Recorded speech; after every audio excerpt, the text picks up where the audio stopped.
Javier Macías Villamar, hermano de alias Fito y capturado anoche en Colombia, será extraditado a Ecuador. La justicia lo considera su sucesor al frente de los choneros. La fiscal Alexandra Bravo, asesinada el domingo en Manta, alertó en mayo a la ONG Human Rights Watch del peligro al que estaba expuesta. Así lo reveló a Televistazo la directora de esa ONG para las Américas. El ministro de Transporte e Infraestructura, Roberto Luque, deberá acudir a la Fiscalía el 24 de junio para ampliar su versión en el caso Progen. El alcalde de Guayaquil no podrá inscribir ninguna candidatura mientras esté preso. Lo dijo la vocal del CNE, Elena Nájera, ante la insistencia de Reto y el correísmo para postularlo. La ministra de Educación, Gilda Alcíbar, denunció una campaña de manipulación política en escuelas del país. Televistazo localizó el establecimiento educativo donde se grabaron estas consignas políticas. Irán obtendrá el levantamiento de sanciones tanto de Naciones Unidas como del Organismo Internacional de Energía Atómica y accederá a un fondo multimillonario de desarrollo a cambio de dejar sus aspiraciones nucleares. Buenas tardes, iniciamos aquí la información en este miércoles 17 de junio. Un duro golpe a los choneros se dio en Colombia con la detención de Javier Macías Villamar, alias Javi. Es el hermano de alias Fito y será extraditado a Ecuador. Recuerde que puede seguir nuestro noticiero también en Ecuavisa Play y en ecuavisa.com. Aquí empezamos.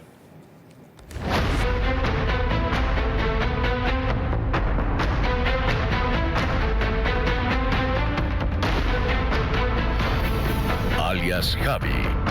Golpe a los choneros.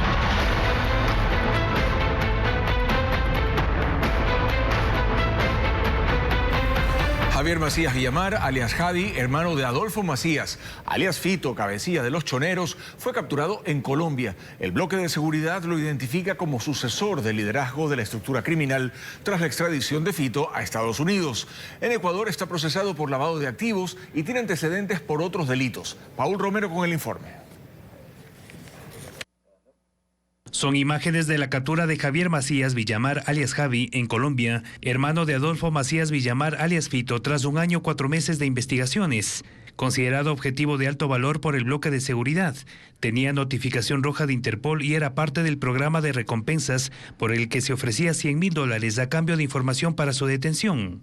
El operativo se denominó Gran Fénix 33 y se realizó en coordinación con autoridades de Colombia.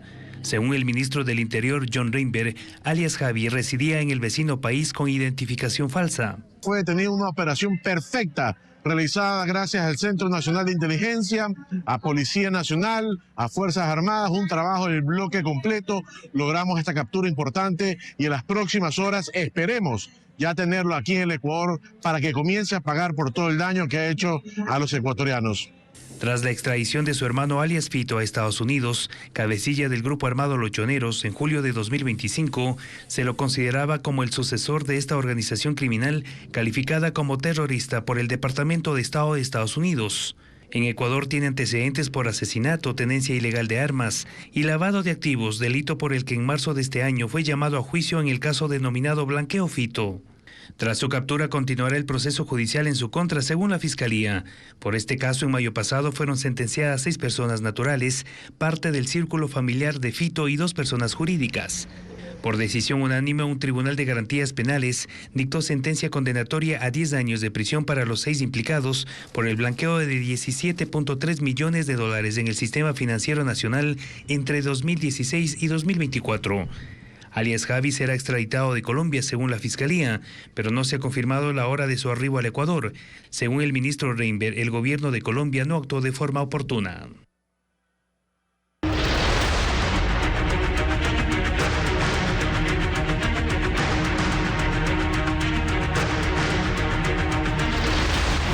Violencia. Fiscales en la mira. organización internacional Human Rights Watch se pronunció sobre el asesinato de la fiscal de Manta, Alexandra Bravo. En un comunicado exigió al gobierno ecuatoriano una investigación rápida, imparcial sobre el caso y pidió seguridad y protección para los funcionarios judiciales. Estefanía Arias conversó con la directora para las Américas de este organismo, quien reveló que Bravo sí alertó en mayo a la organización sobre el peligro al que estaba expuesta. El asesinato de la fiscal de Manta, Alexandra Bravo, sigue generando reacciones, esta vez internacionales. La organización Human Rights Watch emitió un pronunciamiento sobre el caso, exigiendo al gobierno ecuatoriano una investigación rápida, independiente e imparcial. La directora para las Américas de este organismo, Juanita Gubertus, afirmó que esta muerte no es un hecho aislado. Quedamos inmediatamente consternados. Recientemente un investigador de Human Rights Watch había conversado con la fiscal Bravo en Manta y en ese momento la fiscal Bravo le dijo a nuestro investigador pues justamente el miedo que tenía, la dificultad de ser fiscal en un escenario como este, con tal presencia de criminalidad organizada, y ella específicamente dijo que el peligro estaba presente siempre. Bravo es la tercera fiscal asesinada en Manabí desde 2022 y a escala nacional se reportan 40 ataques contra operadores de justicia. Para Gubertus, el gobierno debe dejar de tratar al sistema de justicia como algo secundario. Una de las principales falencias de la política de seguridad del gobierno Noboa es que ha insistido ahora otra vez en el uso de estados de excepción, en la caracterización de la criminalidad organizada como si se tratase de un conflicto armado, pero sin fortalecer el eslabón más importante de la cadena de la lucha contra el crimen organizado, que son los operadores de justicia, los jueces, los fiscales, los investigadores forenses. La directora para las Américas de Human Rights Watch espera que las autoridades lleven a la justicia a los responsables de este caso, incluyendo a quienes ordenaron el ataque.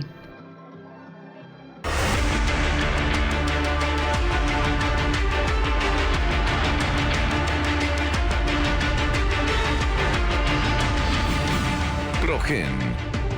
Luque bajo el reflector.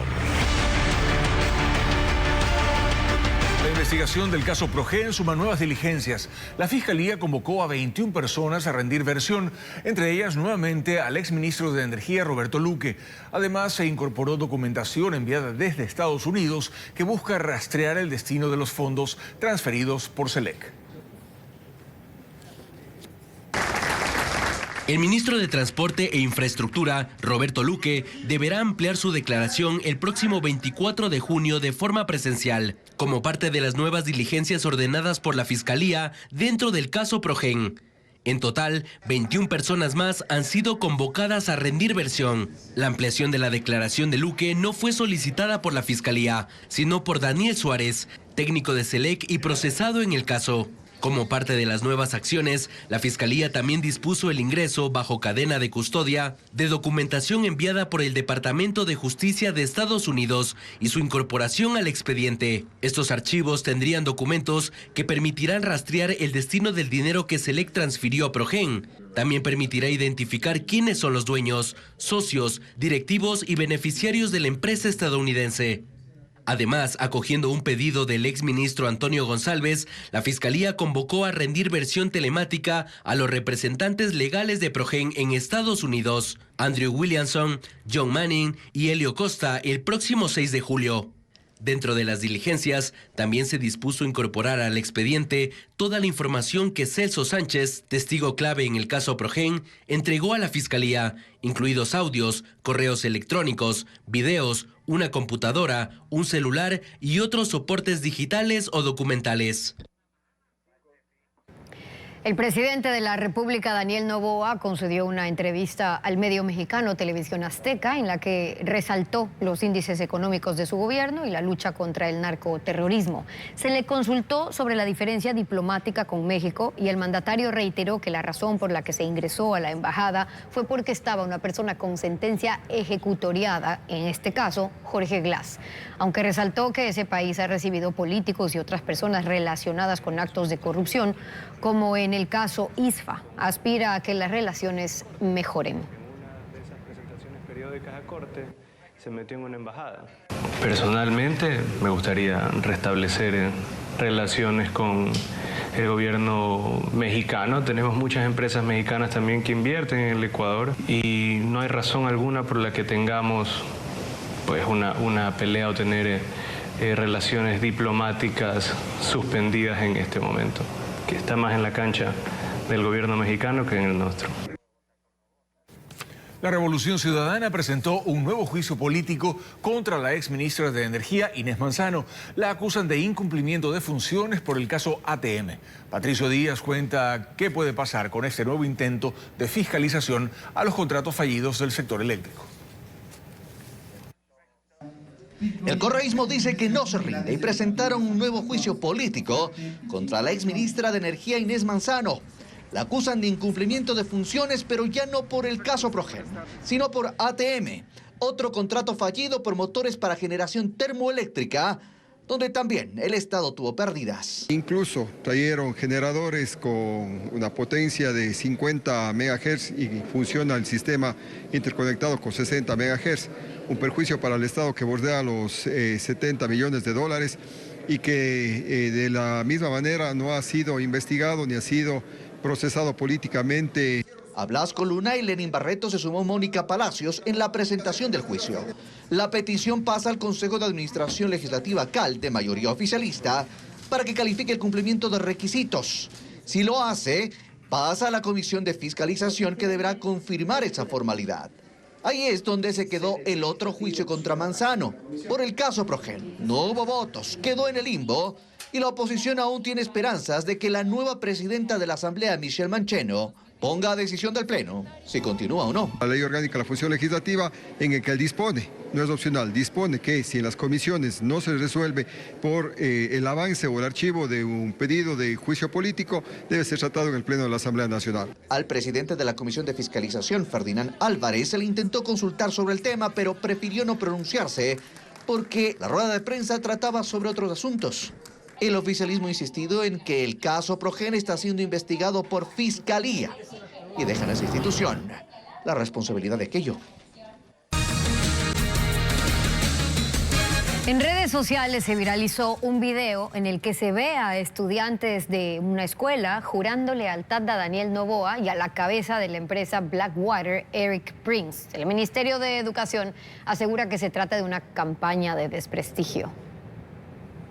Por la seguridad de nuestro presidente Daniel Noboa. Lo que circuló en redes sociales fue esto. Blackwater y su fundador, Eric Prince, para construir una patria más fuerte y segura. El video fue rápidamente replicado por cuentas como la del expresidente Rafael Correa o la de Luisa González y la de miles de personas más.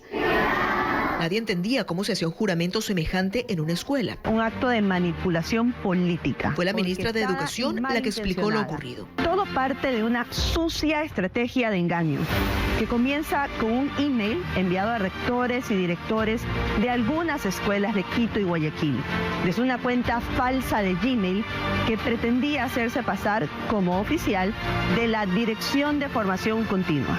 No se sabe cuántas escuelas cayeron, pero al menos una sí.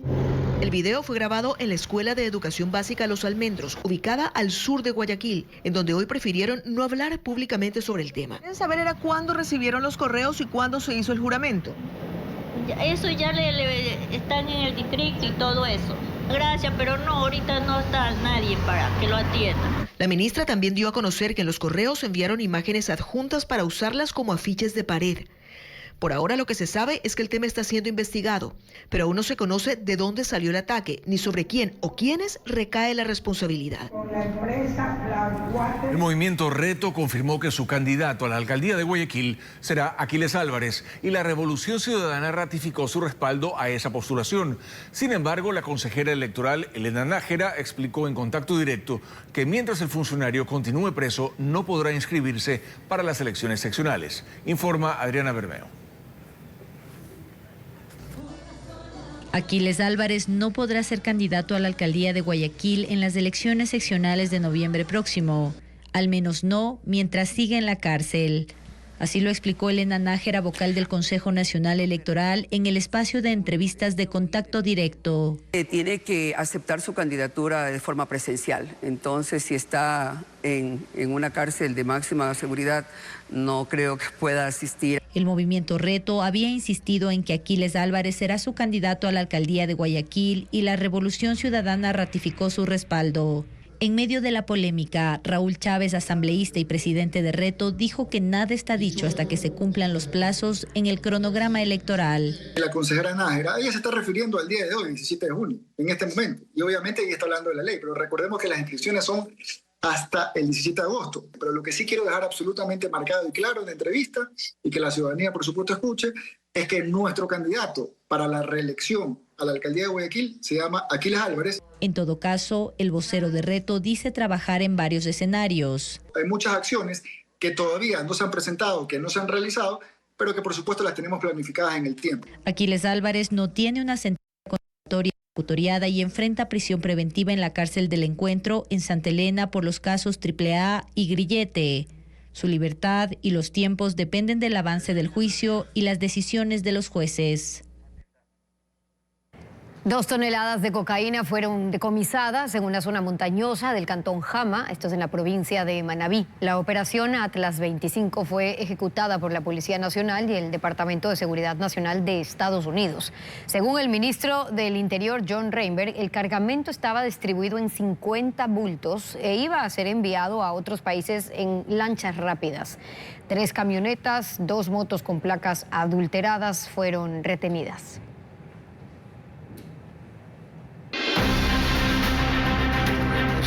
Está excluido el delito. ¿Quieres sabotear las elecciones?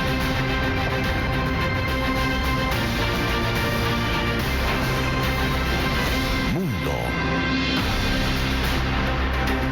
Irán obtendrá el levantamiento de sanciones por parte de Naciones Unidas y del Organismo Internacional de Energía Atómica como parte del preacuerdo que será firmado el viernes con Estados Unidos. Nuevos detalles del documento señalan que la República Islámica podría incluso acceder a un fondo multimillonario de desarrollo a cambio de dejar de lado sus aspiraciones nucleares. Este es el complejo turístico Burgenstock, cerca de Lucerna, en Suiza. Es el sitio donde el viernes se firmará el acuerdo entre Irán y Estados Unidos. El lugar fue propuesto por los mediadores de Pakistán y de Qatar y confirmado por el Ministerio de Exteriores suizo. El acuerdo busca establecer una tregua significativa en una guerra que se ha prolongado desde finales de febrero y marcar el camino para una negociación más amplia hacia la paz en la región.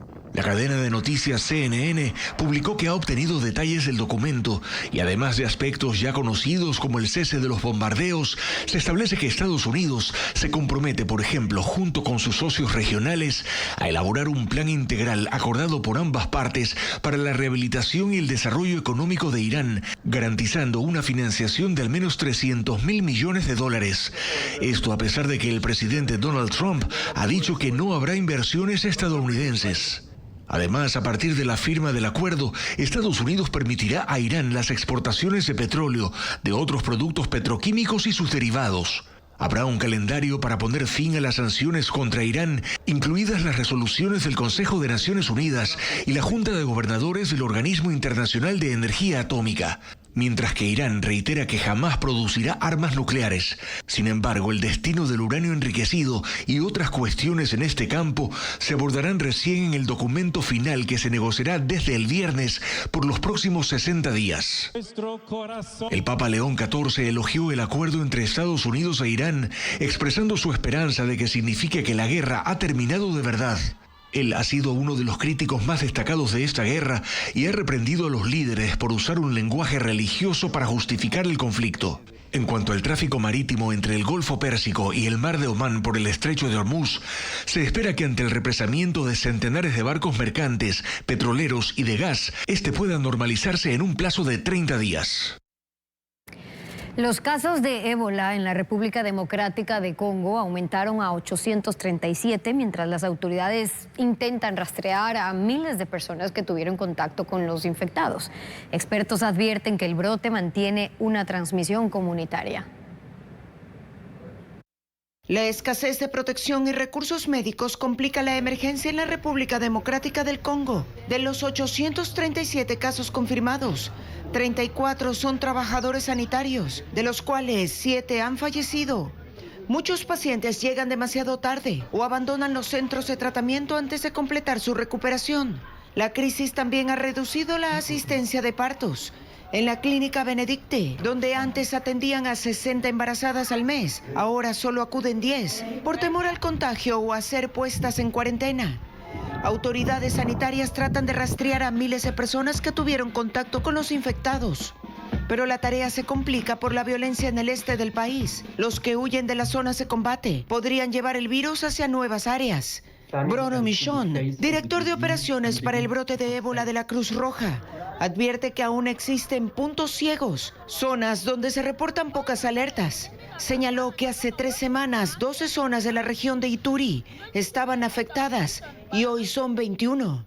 A diferencia de otras variantes del ébola, la cepa Bundibugyo no cuenta con una vacuna aprobada ni con un tratamiento específico. Los médicos usan hidratación intensiva, control de hemorragias, tratamiento de infecciones secundarias y monitoreo constante. En la vecina Uganda se han reportado 19 casos y 2 fallecidos. La mayoría de los contagios está relacionado con viajeros que llegaron del Congo. La OMS y los Centros Africanos para el Control de Enfermedades estiman que esta lucha requiere de $518 millones. Y aunque varios donantes se han comprometido, las autoridades sanitarias advierten que aún existe un déficit urgente de más de 21 millones para decir que la crisis ha sido controlada. La Corte Suprema de Brasil condenó al exdiputado Eduardo Bolsonaro, hijo del expresidente Jair Bolsonaro y hermano de Flávio, actual candidato presidencial, a 4 años y 2 meses de prisión en régimen semiabierto por promover sanciones de Estados Unidos contra Brasil para presionar a la justicia en favor de su padre, quien fue condenado en 2025 por golpismo. La sentencia también lo inhabilita para ejercer cargos públicos por 8 años posterior al cumplimiento de la pena. Según la Fiscalía, Eduardo Bolsonaro buscó que el gobierno de Donald Trump aplique medidas de presión contra autoridades brasileñas y el juez Alexander de Moraes. Inició la transición en la alcaldía de Cuenca, pero no de la forma esperada. Aunque Marisol Peñalosa ya fue reconocida como alcaldesa subrogante tras la salida temporal de Cristian Zamora, este miércoles nadie lograba explicar dónde se encontraba la funcionaria llamada a dirigir el municipio durante los próximos 6 meses. Johnny Guambaña nos amplía. El secretario del Consejo Cantonal de Cuenca confirmó que desde este miércoles Marisol Peñalosa es la alcaldesa subrogante de la ciudad. Sin embargo, su ausencia marcó la jornada. Esta mañana, mientras en el municipio ya se preparaba el despacho que ocupará durante los próximos 6 meses, nadie lograba precisar dónde se encontraba Peñalosa. La vicealcaldesa asumió la subrogación tras la salida de Cristian Zamora, suspendido por 6 meses del ejercicio de cargos públicos como consecuencia de una sentencia del Tribunal Contencioso Electoral por violencia política de género.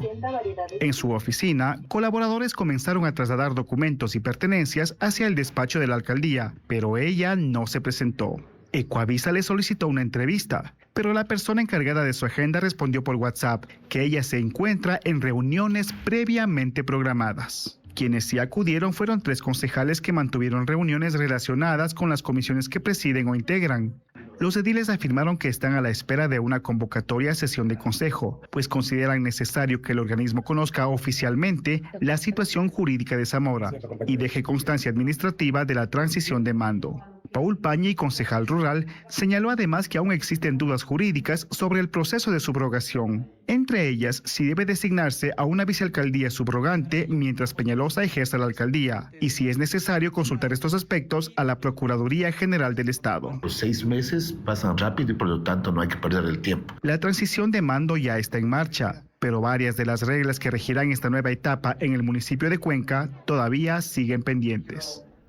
Tras la intervención del Comité Olímpico Ecuatoriano y el desconocimiento de la directiva de Jorge Delgado, el vicepresidente de ese directorio, Jefferson Pérez hizo un llamado al gobierno y a los deportistas a sentarse en una mesa de diálogo para buscar una salida a la crisis. Mientras tanto, el ministerio sostiene que la medida era necesaria por la falta de una directiva legalmente registrada. María Gabriela Carpio ahora informa.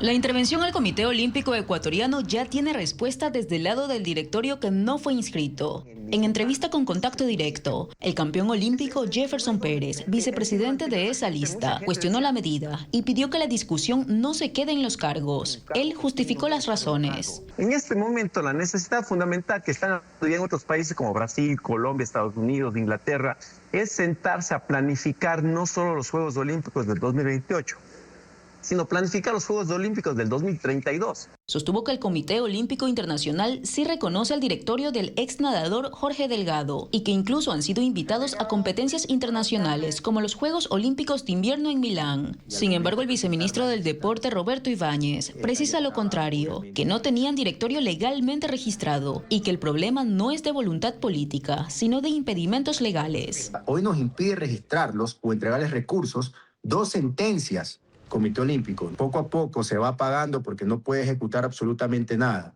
Y simplemente el hecho de tenerlos, estos dirigentes ahí, porque simplemente no quieren irse, está poniendo en riesgo al movimiento olímpico ecuatoriano. Se decidió intervenir. Hasta ahora, más de 20 federaciones han respaldado públicamente la intervención. Sin embargo, la discusión no se queda solo entre dirigentes. Aunque el COE no prepara directamente a los atletas, sí gestiona recursos para viajes y eventos del ciclo olímpico. Por eso mismo, Pérez hizo una invitación al diálogo a la ministra de Educación, al viceministro, las federaciones y los deportistas. No tengo ningún problema el día de mañana dar un paso al costado. Si eso va a coincidir con mejorar las condiciones estructurales del país. Amigos, adelante, háganlo.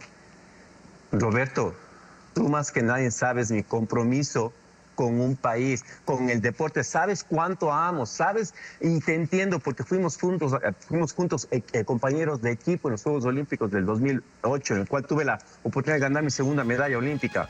Pero Roberto, trabajemos juntos. Ante ese llamado, Ibáñez dijo a Televistazo que las puertas del diálogo están abiertas. Producciones de Suiza, México, Estados Unidos, Italia y otros países son parte de la programación de la 24ª edición del festival Fragmentos de Junio en Guayaquil y que está dedicado a la danza contemporánea. Diana León conversó con el director del festival, Jorge Parra.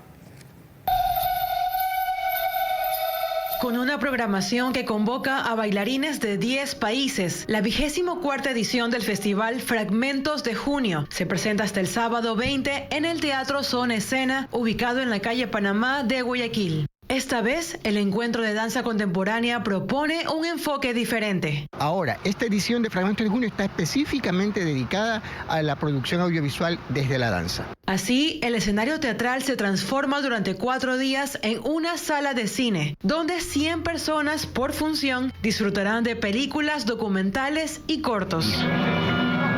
Entre los títulos ecuatorianos destaca el largometraje La danza del niño maestro, dirigido por Mauricio Cóndor, que se presenta como homenaje al fallecido bailarín y pionero de la danza contemporánea en el país, Clever Viera. A diferencia del espectáculo en vivo, la edición que se genera en las películas hace que sea un trabajo que conecta mucho con los criterios audiovisuales contemporáneos, modernos, del público actual, del público joven que está acostumbrado a una memoria de actividad rápida. Hay productos que están hechos solamente con el celular, hay otros que están hechos con cámaras desde el cine. Las funciones empiezan a las 7 de la noche, la entrada es gratuita.